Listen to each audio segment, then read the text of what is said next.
Welcome to the Vision for Life podcast, an ongoing conversation between the pastors of Fellowship Denver and the church at large.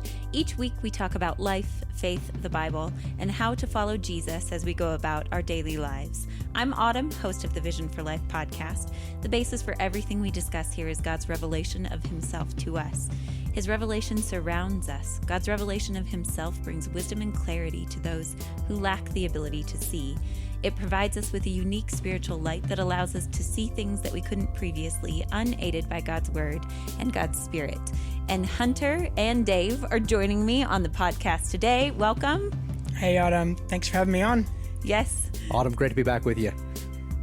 Today, we are going to take on two questions that have been submitted to us from people in our church here at Fellowship Denver, and presumably people who are listening to this podcast. So hopefully the people who submitted the questions will also listen to this episode and hear that we discussed their questions. We love receiving questions from our congregation, from our church family, and we hope that listening to these discussions on the podcast is a way that we can all think through them together. And if I could just take people back to your incredible intro, which the results are in, and it's clear that you do the best intro, so I'm ready to admit that. But you say every week an ongoing conversation between the pastors of Fellowship Denver and the church at large. And that really was one of the reasons behind starting this, was to have a way for pastors and the church to have a public conversation about things that are important. Not all conversations need to be public, and we don't just want to pastor people through podcasts, but some conversations that we have, some questions people ask, it's good if others can kind of overhear us talking about them, because many people wrestle with the same thing. And so this was an extension of the pastoral ministry of our church, and just another way that we want to help folks who are part of Fellowship Denver and our broader family think about life in the world today. Today we are going to respond to these two questions that have been submitted. And so first I'll read the first question that we're going to respond to and discuss today. Track with me. It's a bit long, but it lands on a really poignant question. I like to say, you got the flow? That's after I've done something really long-winded, just to see if people sit up. I'm like, are you still tracking? You got the flow? I guess Dave and I, if you ask that, or I can ask, you got the flow, and you guys can nod. It's your job to ask. Or, you got the or flow. if it's just silence, that we've nodded off. You need to ask. You lost. You got the flow. You got lost silence, somewhere you now. need to ask. All right. I desire to live out, here's the question. I'm reading it now. I desire to live out the instruction in Scripture to be in the world, but not of the world, as it relates to raising children, but also feel a strong sense of protection against children getting swept over by the waves of culture. I feel particular concern about this in the public education system, where it seems as though topics such as sexuality are being addressed at an increasingly early age. I'm concerned about the impressionability of kids at an early age and wonder how to engage them wisely in topics that to me seem better addressed later in development. How are parents currently navigating this within the realm of public education? And what advice would you have for raising a family, quote, in the world but not of the world, end quote? All right, you got the flow? I got it. Got it. I'm hoping Dave's got it, though, because I really want to hear his thoughts on this. I'm assuming that you really want to hear Dave's thoughts because he has children. That's right. He's a good dad. Yes. What a great question. And every Christian parent needs to grapple with this. And the answer to this question is super complex and filled with,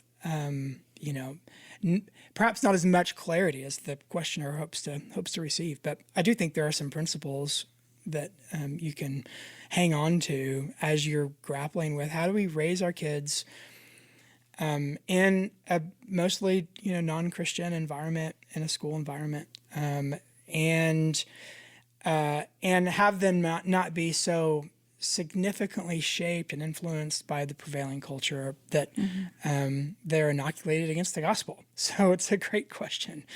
One thing I would just say, as I reflect on, so all my kids gone through public school, was a conviction that we had that we raise our kids in DPS, and so that's a conviction. We'll talk about that in a minute. But I will say, just to sort of to give credibility and validity to that maybe rising anxiety that the questioner has about the intensity of the cultural kind of move to shape kids, especially with sexuality, is that we've seen that. And we've seen a significant shift ourselves, such to the point where we've had, for all three of our boys, we've had many of the same teachers who have taught all three of them.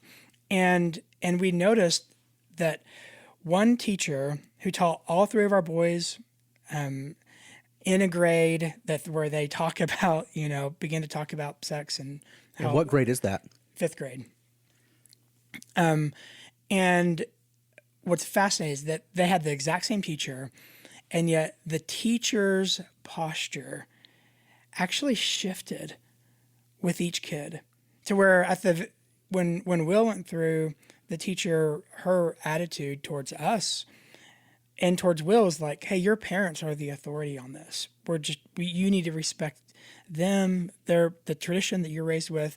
She clearly was an advocate for how it is we wanted to shape their opinion on sex. And then with our third kid, that attitude shifted. Her role was to be, in her mind, a truth teller of how sexuality ought to function within sort of the world today, what is and isn't okay. So it was really telling that the same teacher had actually shifted her posture about this topic. So you made a decision for public schools at a certain time. That was how many years ago? 11 years ago. 11 years ago. If you were making the same decision today, would you make the same decision? That's a great question. Renee and I, we talk about this, and we're undecided. We don't know if we would do that or not. The issues, that are being pressed on our kids in public school are issues that are pressed on kids everywhere, and through the function of media today and technology, it's ubiquitous. So it's not like there's ever a place you can go that isn't trying to shape our kids. So we're not certain, but it certainly is a lot more of a question now than what we had 11 years ago. Mm-hmm. And the reality of media is that we are all encountering these questions of sexual identity that the questioner mentioned. I would say, though, school districts are a local thing and can have a different posture on this depending on where they are and what the school district is. So that's right. And individual teachers, it comes down to the individual teacher. So often the which way do I go question is very specific to someone's local situation. That's right. And your own sort of discernment as a parent. Do I trust this person and her or his sort of role in shaping my kid? Well, this question particularly zeroes in on the education system. So I think they're asking, how do I educate my kids, given that this is the cultural environment we're living in? It also focuses in particularly on issues of sexuality and sexual identity. And then the question also mentioned that their general concern is that things are getting introduced to the children in public school system earlier, at an earlier age than they as parents think is wise. So there's several specific things that they're asking here. And Autumn, I know you and I have talked quite a bit about just this and how parents have to navigate this. I'm curious what different ways you see parents navigating this. Like we've even talked about there's 3 or 4 different kinds of paths or ways that parents tend to go about this. Would you want to name some of those for us? Yeah, this, of course, isn't all encompassing. But in general, I think I've classified these into 3 sort of paths.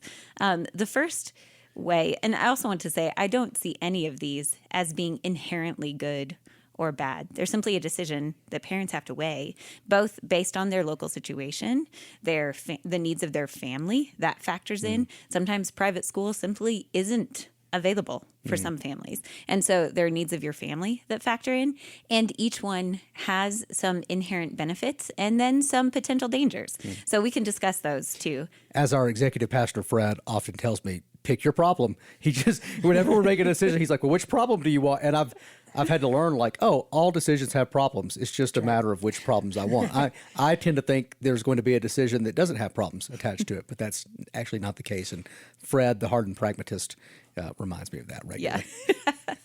Fred is great at stating things simply that way. That's right. I've also heard Dave and Renee say, they've actually said this in a parenting seminar, that every decision has trade-offs. So that's another way to look at it. And I think that's so true. So these three kind of paths that people choose are just an answer to that. How are Christian parents navigating this? And these are really three ways that I see that parents are choosing to go about educating their children and navigating this whole question. All right, give us the first one, and then we'll try to pick out the problems with it. The first would be a protective model.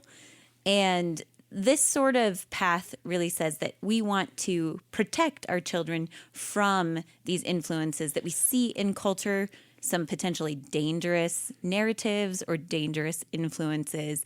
And so that would be a highly controlled environment that would look more like homeschool or a homeschool hybrid model or a very specific school chosen on the basis of their teachers and their curriculum. So this sort of model attempts to make the parents' voice of authority very clear, very strong, and then really identifies what sort of setting and environment they want their children to be in. And as someone who has a brother who works in classical education, and he really believes in that model of education, and he's kind of convinced me in some respects, even though I don't have to decide. I just wish like I could go to his school. Protection isn't the only motive often of parents who want to homeschool or want to put their kids in a very specific school. Right. Often they also say, hey, I want my kids to learn certain things and learn in a certain style in a certain way, and they think that's best. But when it comes to navigating these tensions with culture, one of the benefits of this model is you have the most control over when they encounter and what they encounter, and so you can have a more protective stance. And it's formative for Christian virtue. And, the early age, understanding those values alongside of arithmetic and reading, and that it's sort of on the same level as those and not just something that's secondary. So there's a lot to be I think applauded with a classical Christian education. I went to a private Christian school in high school just for my 10th, 11th, 12th grade years. And this was a lot of families' motives for being in that environment was just to protect their children. It wasn't my family's motive. It was a really good education. So that was more my parents' motive. And I just like to say high school was harder than the University of Arkansas, which is a reflection on the quality of my high school, I would say. And it wasn't until my upper level accounting classes that I was like, I actually got to work here. But this was a motive that a lot of parents had in that environment. So protecting your kids and getting to decide when they encounter and what they encounter is a reason people would choose this approach. What are some of the problems, maybe even the unforeseen problems of this approach? Well, for starters, I think eventually you do have to choose at some point to expose your kids to the world. So it just becomes a matter of when. And when that point is, always will feel dangerous. So I've had friends, Renee has friends who were homeschooled, very protected. And it was, while they were in it, a great experience. But they were wholly unprepared for a college environment and experienced a lot of hardships as young adults simply because they were so protected. And this is a bit of a stereotype, but it's a kind of a stereotype for a reason. Like that is the experience of a lot of kids who grow up in a sort of classically sheltered environment. We all want to kind of figure out an approach and then just kind of get into life, right? And so I think one of the temptations for parents who have taken this model could just be to stay in this kind of protective posture and as long as their kids are at home and to never get proactive and ask, when are we going to introduce these topics and how are we going to introduce these topics in a way that we can parent our children through them? And inadvertently, it can hamstring your kids, cause failure to thrive as adults, and kind of force them to either struggle as an adult or live a kind of lifestyle that simply maps onto their parents' lifestyle. So it sets them up where I also have to live within a particular sheltered sort of environment in order for me to function as an adult. And if I don't, then I'm really going to struggle and probably abandon the faith in the process. You're kind of putting your kids in a position where they're having to make really difficult faith decisions in order to live in sort of a more mainstream environment. I think you mentioned this before, Hunter, and I saw the same. This is how I would categorize probably most of my own childhood. As far as my educational experience, I don't know that it would encompass all of the way that my parents had us navigate life. But as far as my education, it was probably primarily this protective sort of model, shielding me from the influences of the world and culture as my parents saw it. And I experienced a lot of benefit from that in a very stable home, and I got a good education. But then I saw many of my peers who tracked through this same model when they got to age 15, 16, 17, or when they went to college. They were immersed in a very different world, and the realities of the gospel as they had known it in their small context didn't seem to have an answer for what they were encountering in culture. So the gospel as they had known it wasn't robust enough to answer the challenges that they then faced in the military or in a traditional college setting. I saw the same thing with some of my high school friends who had significant shifts in faith or worldview once they left that environment. And I think one of the reasons for that is there's a difference between having the world described to you from your Christian parents who don't necessarily live in it or have a lot of contact with it, and then actually meeting and experiencing people out in the world. And this is just true of education in general, like in a macro sense.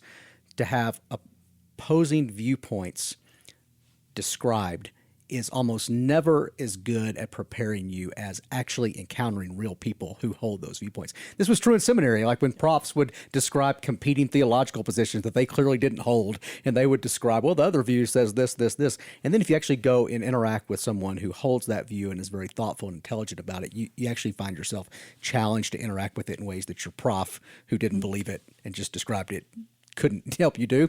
And I think that is generally true when from inside kind of a Christian worldview, we try to just simply describe life outside. Our descriptions are accurate, but not complete. They lack some nuance and an air of reality. So that's a long-winded way of saying, I think one of the best things you can do is help your kids actually encounter people who are different while they're under your care, and you to be doing that with them. That's one of the best things you can do so that they're not kind of left to this real experience of the real world after they're completely disconnected from you. So somewhere that's got to happen. That's right. And that's one of the things I've seen with our boys that I'd kind of hoped would happen, but wasn't guaranteed, is that because they are immersed in secular culture through their school,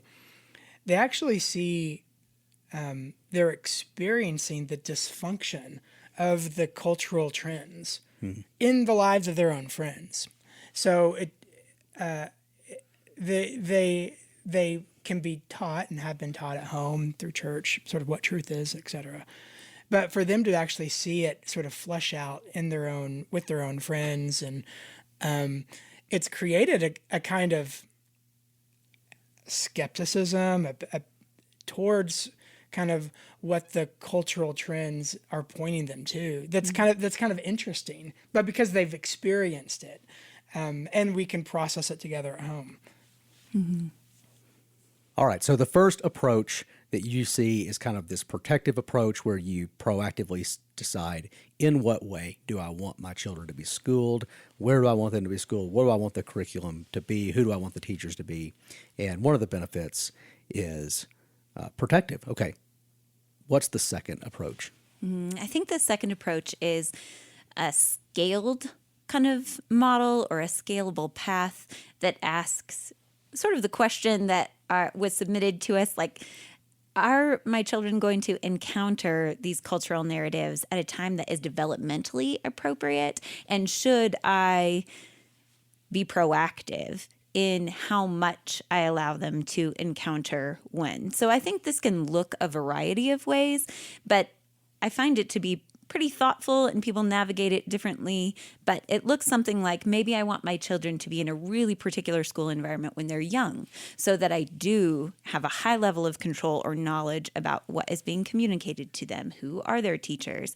And then I'm going to trust that they've been given a solid foundation, that we have a basis on which we're having these conversations, and then maybe move them into a different school environment in their older years, in middle school or high school, trusting that we've formed a good foundation. Or I see people do this in the opposite way, put their children in public education system in elementary, because there is still, in general, an agreement amongst those educators that these children are young and impressionable, and everyone does have sort of a protective mindset towards young children. Anyone in education, even if the educational system in your area is more liberal, all those educators have some appreciation for the fact that they want to protect children. There is just an innocence inherent in young children. And so you do see it change, as Dave was mentioning, as they get into those upper elementary years. You might find that their teachers are a little bit differently minded about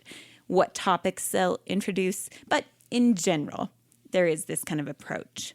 And so then those same parents might say, well, my kids can go into a public school when they're young, but then I want to put them into a more controlled environment when they're in their really formative years as far as their identity. Kids in middle school and high school tend to be asking more identity questions about what social group they'll attach to, or where they find a meaning in their life, who they are, and how they're going to navigate that. So some parents go the opposite route, where they would then put them into a private school setting or opt to homeschool or some other model when they're older and are asking more of those sorts of questions. But I think the goal of parents, whichever way they navigate this, is to be thoughtful about what parts of culture and what topics and to what extent their children are introduced to these things at various points in time. This is a different approaches for different stages of life, different ages, different stages of development approach. It is the most curated approach. It is it's a boutique approach. It's carefully selected at each stage. And the thing that draws me to this as you describe it is how thoughtful and engaged and proactive it requires the parents to be. Like to get out of just asking, what is the approach that I'm going to start with at first grade and just continue with for the rest of our school age, children, but to get proactive and to go, what's good at this stage? What's good at this stage? Maybe even who are my children? There could be different approaches for different children. I like the proactiveness of that, the personalness of that. I like it too. And it's countercultural in that we've noticed a trend among sort of parenting community here that parents will they will helicopter their little kids, like they're involved with their elementary age kids like crazy. But then once their kids go into middle school, the parents are tired, and they actually go significantly hands off. And it's been sort of perplexing to see this trend. But they go hands off and just sort of let kids sort of discover themselves, right at the point where I think their kids really need parental involvement and help. And and as kids are going through various identity crises. And that's also the age when kids will sometimes, not all the time, but sometimes they'll start pushing back on their parents' That's right. involvement. And so it takes more emotional bandwidth for parents to parent in that stage, because now you've got to navigate. I've got this teenager or this preteen who has their own opinions, and they think I'm dumb, even though I'm not dumb. That's right. And so the challenge to remain engaged is significant for parents. And a lot of parents just kind of go, okay, they back off. Being a pastor is the same way. People that's true. think we're Yep. dumb when we're not dumb, but they think we are. And then we have to navigate that dissonance. Yeah, have to stay engaged. Hunter's reverting into fatherly mode regarding spiritual children here. That's right. That's right. Funny aside for our listeners. One time for a staff fun day, we went to a flamenco dancing class, our whole staff team. And the instructor was this fiery Spanish lady, and she called Hunter Padre the whole time. It was lovely. And I was so bad that she put me in remedial education. Well, And you danced with her, She didn't made me you? dance with her. She's like, no, you're so bad. You are going to dance with me. It was just her way of keeping me in line. Which for me, Could not be trusted. for me as the person who scheduled that event, that was the best case scenario. That was the very thing I wanted to happen, and it played out perfectly. Okay, we'll return to our scheduled programming now. But yes, so Father Hunter, Padre. Hunter. Oh, boy.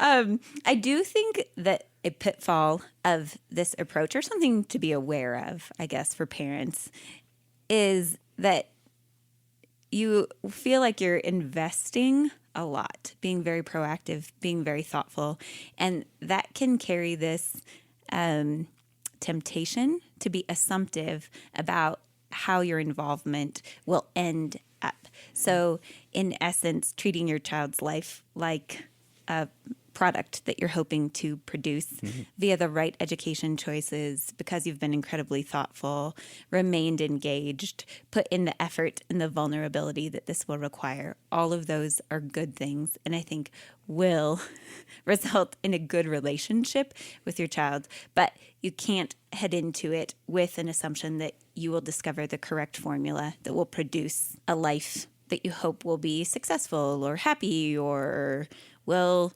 be spiritually grounded. Those things are never a guarantee. It's not as easy as going to the American Doll store or the Build-A-Bear workshop and just customizing it to your choice, which we are often tempted to think we can do with everything in our world. That's right. And, as, we have Autumn, you and I, we have kids that are in that tender development age right now. And it's scary and really sobering to think that all the, the effort and thoughtfulness that we put into parenting isn't a guarantee. That we steward as best we can, but we do so with sobriety, knowing that we aren't God. And so there's a remarkable amount of trust and giving of our kids over to the Lord for his will to be done in their lives. So that all of our strategy with parenting doesn't manipulate God to arrange things the way we want him to arrange them. We're still subject to his sovereign will. We can't manipulate God or our children. They're their own right. beings. They're their own physical, spiritual, emotional selves. And we do have a significant say in the way that they are educated and the way their development looks. And then they start to make their own decisions and they become an independent person. That's right. I do think another downside of this approach potentially is just that it requires resources. So it might require money to send your kids to the school of your choice, or it might require time to ferry your kids from school to school or from place to place. And it's not realistic for everyone. Job limitations, income limitations, all of that could affect how many different options are available to you. So I think we have to recognize that as well.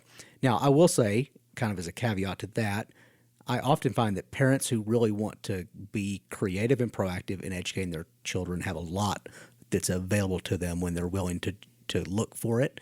And there's even an organization locally that's now nationwide, I believe, called ACE, ACE, and it stands for Alliance for Choice in Education. And they provide scholarships to low-income families who want to get more proactive in how their kids are educated and not just say, well, here's the default route that's been chosen for them. So there are resources out there, but I do want to acknowledge that the ability to create a customized approach might assume a certain level of financial bandwidth or just time and energy that parents would have. Mm-hmm.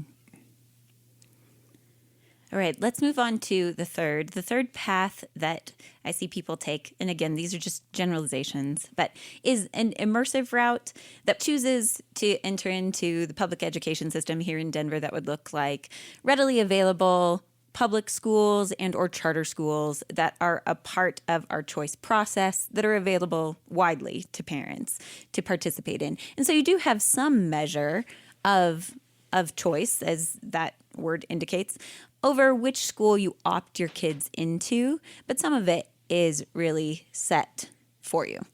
That's right.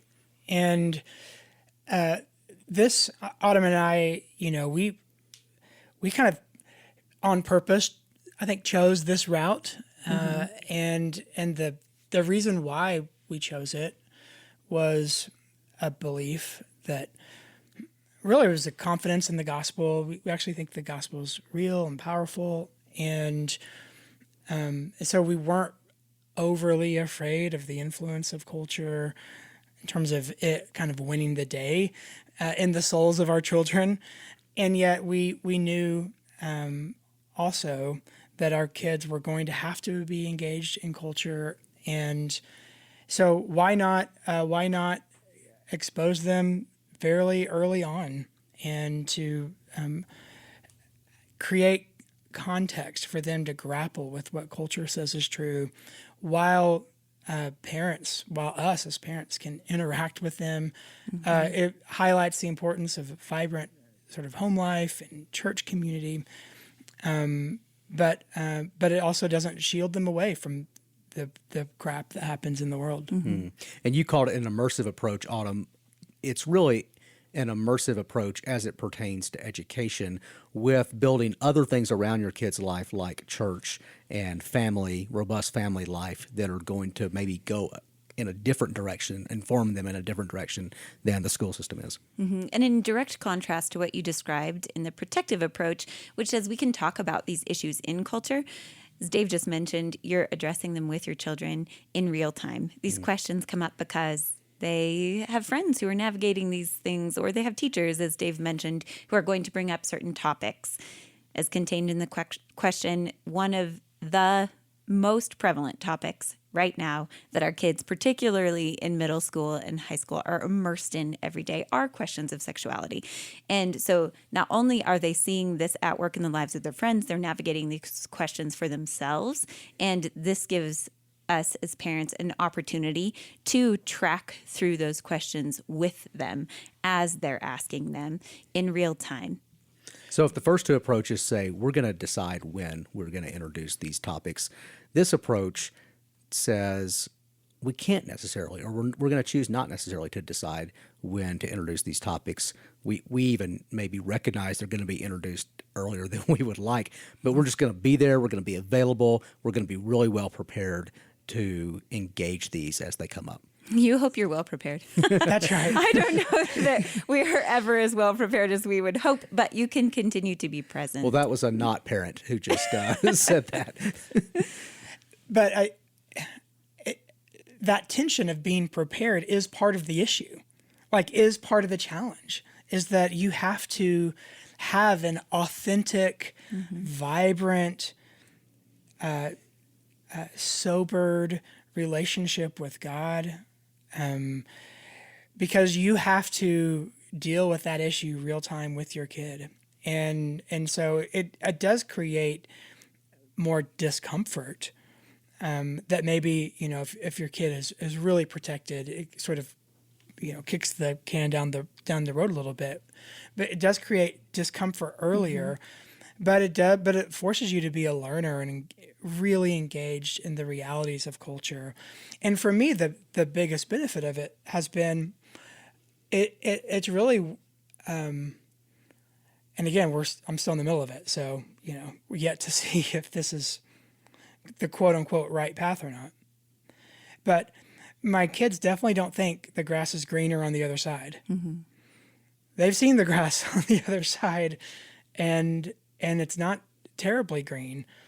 And they the forbidden fruit, like they've seen the forbidden fruit, and it's not as, and it doesn't have that like pull on them because they've just been exposed to it so early, so to speak. So I like that. I do think it creates a kind of inoculation, and again, a kind of a skepticism of sort of broader cultural narratives. And okay, maybe I can distrust some of secular culture and what's been sort of beaten into them. They can learn to kind of distrust some of it, hold it, maybe take some good, but also know there's probably something that I'm being taught right now that maybe isn't quite as good. And that's preparing them for life. I mean, that's just doing life in the world as a Christian. So that's the benefit of this model. Well, what are the potential problems or unforeseen consequences of this approach? Well, my kids are, as Dave mentioned, currently in public school system, and I see this most clearly right now for my 14-year-old who's in ninth grade. And one of the dangers inherent in this is that there's both a real benefit to exposing them to different ideas, to allowing them to see firsthand the fruit of different decisions, of different cultural narratives, and those voices do still carry some authority in their life. So they're teachers who they're interacting with every day. They spend a lot of time with them, and we don't have a high level of control over what they are teaching or the sort of curriculum. We know some of that from doing our research about the school, meeting with teachers, but we do not have a high level of control over that. And there are very strong narratives in the public school system, particularly as you get into the middle and high school years. And so that's one potential pitfall. You are allowing your children to interact with people and narratives that will shape them and that are influential. And so you have to ask, will those voices, those narratives have an outsized effect on the conclusions that they draw about life in the world and shaping their worldview? And something that I've noticed, a huge drawback, is that your kids will be exposed to stuff that's painful. And you'll have to have really hard conversations and deal with uncomfortable topics, especially with sexuality, with depression and suicide, and a lot of the things that we have to grapple with. And again, these things it's not like kids aren't talking about these in other settings, but when we're talking about them feels a lot sooner than I would like to have with them. And the drawback is that there are times I know I could have, like, I've in a sense chosen for you to experience this pain now. I've chosen for you to experience this confusion now, and that's painful. I think what you're both getting at is secular culture, and now I'm using that in the technical term for late modern Western culture that places a huge emphasis on each person's ability to craft their own identity and has a certain definition of freedom that's really freedom to do whatever you want to do, and has certain assumptions about how identity is formed and what that means for every facet of our humanity, including our sexuality. So late modern secular culture is sick. And I don't mean that in a derogatory sense. I mean that in a diagnostic sense. Like, it literally is perishing, and it's not producing life. It's not producing vitality. It's not producing health for its constituents and its people. It's leading to a lot of personal psychological problems. That's right. And it's not fostering a society that's really holding together. So in a lot of ways, it's a really sick culture, and you're choosing to let your kids kind of experience some of that and see some of that and maybe be impacted by some of that in ways that a more protective posture would shield them from. That's right. In the hopes that it functions like a vaccination, that, okay, they're going to get a little bit of it, and hopefully it creates a response in them, an antibody, spiritual antibody, that they are resilient against that kind of message and belief in the world. And there's I think a corrective or consideration for parents regardless of which path you choose, and that is that we all also are fallen humans. That seems like a given. However, when you're a parent and you're interacting with your small child and you're wondering which of these things to choose, and you know that there are going to be benefits and potential dangers regardless of the path, you want to protect them. You have this impulse to protect them and to preserve some of that innocence that they have at a young age. Those are good impulses. And it is still true that regardless of which of these paths you follow, your children will wrestle with their own flesh and they will encounter culture. At some point, they will encounter cultural narratives that will challenge what you've told them, that will challenge a biblical worldview, will challenge the truth of the gospel in their life. And so those are things that we have to aptly consider. That's right. Can I add one thing? I would say what's critical in all three of these models, but especially that last model, is that as a parent, you need to do what you can to make sure your kids have some other Christian adult in their life who serve as sort of a vision, a mentor, but also provides a kind of vision for what my life could look like. Mm-hmm. Your kids have a hard time imagining being like you as a parent because you're old and have kids, but they can imagine themselves as a 20-something-year-old, and so to have other adults who are Christians in their lives for us has been a game changer. Mm-hmm. For our boys, the most functional, cool adults in their lives are Christians. Christian mentors and provide a real vision. They're the people in their lives who are flourishing the most.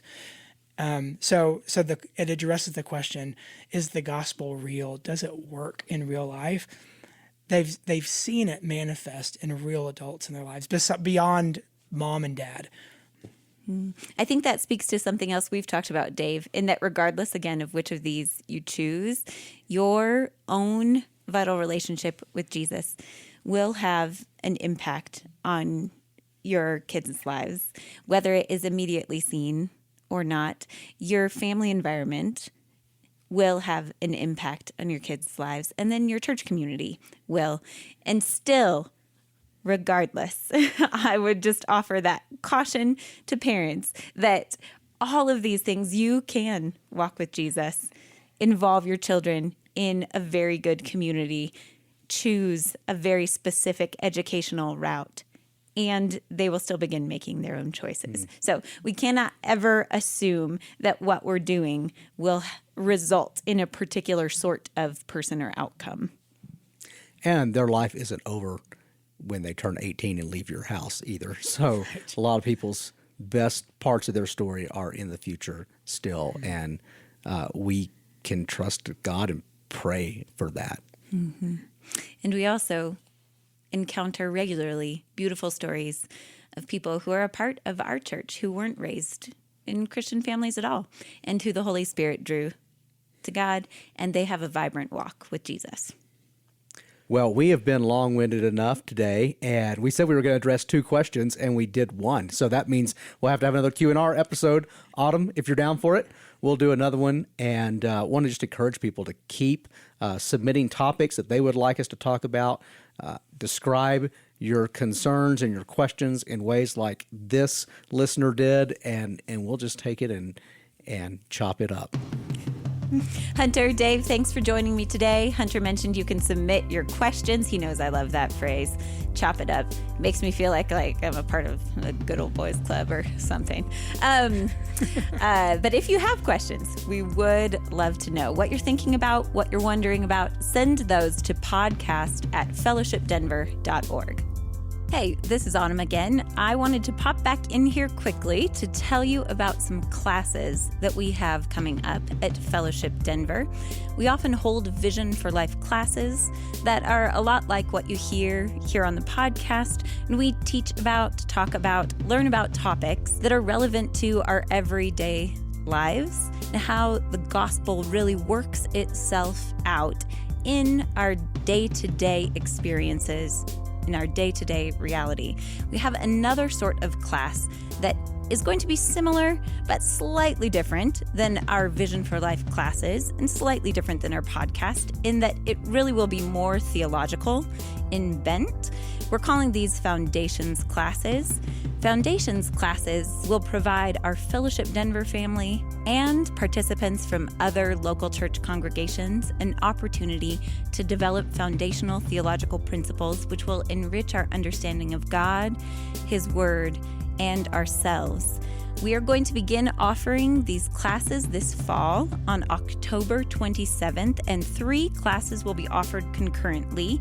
They are 4 weeks in length. Attendees can choose between the following 3 courses: Expositional Teaching and Preaching, Introduction to Theology and Hermeneutics, and Transformation of the Soul. Each class will include in-person teaching, group discussion, and some required reading. To find details about these classes and to register, head to our website. Go to fellowshipdenver.org/calendar, and there you'll find the registration link and information about Foundations classes. Thanks for joining us on the Vision for Life podcast. Thanks to Adam Englund for our theme music, and to our producer, Jesse Cowan.